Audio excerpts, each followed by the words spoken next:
এটা একটা অসাধারণ অনুভূতি যে আমার উপর আমার প্রিয় নেতা, বাংলাদেশের অভিসম্পাদিত নেতা,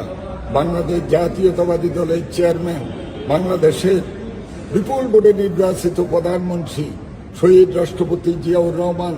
এবং প্রয়াত তিনবারের প্রধানমন্ত্রী বেগম খালেদা জিয়ার বড় সন্তান জনাব তারেক রহমান আমাকে আমার কর্মকাণ্ড এবং অতীতের ত্যাগের মূল্যায়ন করেছে, আমাকে চট্টগ্রাম উন্নয়ন কর্তৃপক্ষের চেয়ারম্যান হিসেবে দায়িত্ব অর্পণ করেছে। একই সাথে আমি ধন্যবাদ জানাই আমার প্রিয় নেতা, যার নেতৃত্বে আমরা রাজপথে আন্দোলন করেছি, সেই আমাদের চট্টগ্রামের অভিসম্পাদিত নেতা, বাংলাদেশ সরকারের অর্থ পরিকল্পনা মন্ত্রী, যিনি গতকালকে মহান জাতীয় সংসদে একটা অসাধারণ বাজেট উপস্থাপন করে এই জাতিকে তলাবিহীন জুড়ি থেকে এগিয়ে নেওয়ার জন্য কাজ করে যাচ্ছেন আমার প্রিয় নেতা জননেতা জনাব আমির খসরু মাহমুদ, আমাদের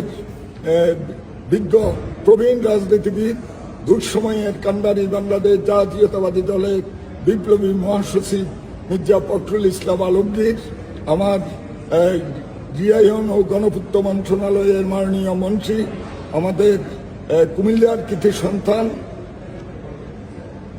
আমাদের গৃহায়ন গণপূর্ত মন্ত্রণালয়ের মাননীয় প্রতিমন্ত্রী সহ চট্টগ্রামের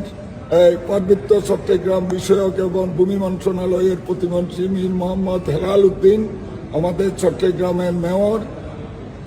প্রবীণ রাজনীতিবিদ, রাউজান থেকে বিপুল ভোটে নির্বাচিত জননেতা আমার প্রিয় নেতা গিয়াসউদ্দিন কাদের চৌধুরী এমপি সহ চট্টগ্রামের সকল নির্বাচিত সংসদ সদস্য এবং চট্টগ্রামের বিভিন্ন স্তরের রাজনৈতিক ব্যক্তিত্ব, আমরা যারা একসাথে আন্দোলন করেছি ফ্যাসিবাদের বিরুদ্ধে, একসাথে জেল খেটেছি, অনেকের সাথে আমরা একসাথে মামলার পার্টনার হয়েছি, আমি সকলের কাছে কৃতজ্ঞ। এই অসাধারণ মুহূর্তে আমি আমার প্রিয় জন্মস্থান সন্দ্বীপে যারা দীর্ঘদিন আমার সাথে বাংলাদেশ জাতীয়তাবাদী দলের সাথে রাজনীতি করে অনেকে গৃহহারা হয়েছে, অনেকে সম্পদ হারা হয়েছে, অনেকে ক্ষতবিক্ষত হয়েছে, অনেকে আন্দোলনে মৃত্যুবরণ করেছে, আমি বিশেষ করে বলবো আমার রাজনৈতিক সহযোদ্ধা নুরুল আলম নুরু, যাকে নৃশংসভাবে হত্যা করা হয়েছে, একইভাবে আমাদের মিরসরার আদিল মাহমুদকে হত্যা করেছে ফ্যাসিবাদী সরকার। অগণিত নেতা কর্মীর এই রক্তের বিনিময়ে এবং 26শে জুলাই আন্দোলনে যারা শাহাদাত বরণ করেছে, যারা পঙ্গুত্ব বরণ করেছে, যারা আহত হয়েছে, সকলের পরিবার পরিজনের কাছে আমি কৃতজ্ঞতা জানাই। আমি যারা আমার আজকের এই অবস্থানের জন্য যারা ত্যাগ শ্রম দিয়েছে, সকলকে আমি আন্তরিকভাবে ধন্যবাদ মোবারকবাদ জানাই।